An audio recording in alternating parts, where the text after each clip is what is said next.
The Dow is now down nearly 900 points. That is just over the course of the last 34 minutes since we have been on the air, right? This is a drop of nearly 3%. We are now inside correction territory, all of it connected to the coronavirus. I want to go back to CNBC's Dom Chu. Dom, I think you had some important perspective at the top of the show that there is a specific reason, right, why the markets are reacting this way. But we are now seeing this across the Dow, the S&P, the NASDAQ. All the markets are reacting this way.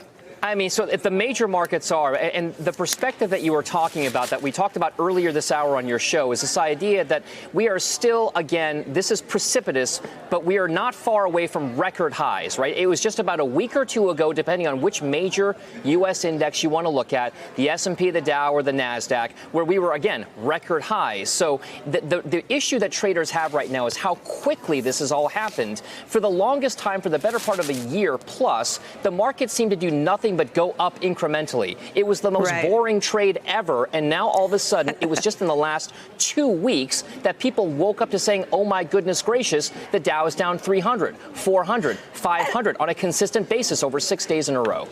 So at what point, Dom, do people who have, listen, people like me, right, who are, I'm not a financial markets person, I'm not like an investor type person, I'm just somebody who has, money in a 401k kind of thing. At what point do people at home need to start thinking, hey, maybe I should be getting a little worried, maybe I shouldn't be? Are we still pretty far away from that point here?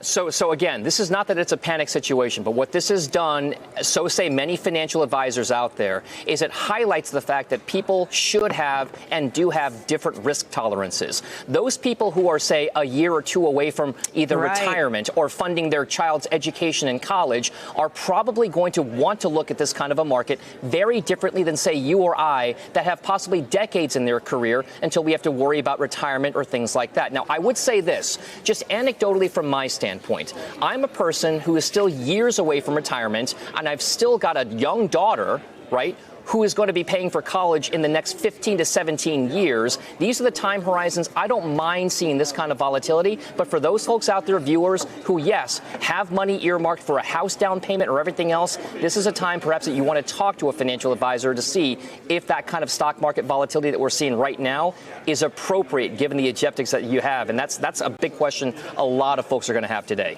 Thank you for checking out our YouTube channel. Why don't you subscribe? It's really easy. Just click on that button down there. And for more news from MSNBC, click on any of these videos here for the latest interviews and highlights. You can get more videos from MSNBC with our newsletters. Head over to msnbc.com/newsletters to sign up.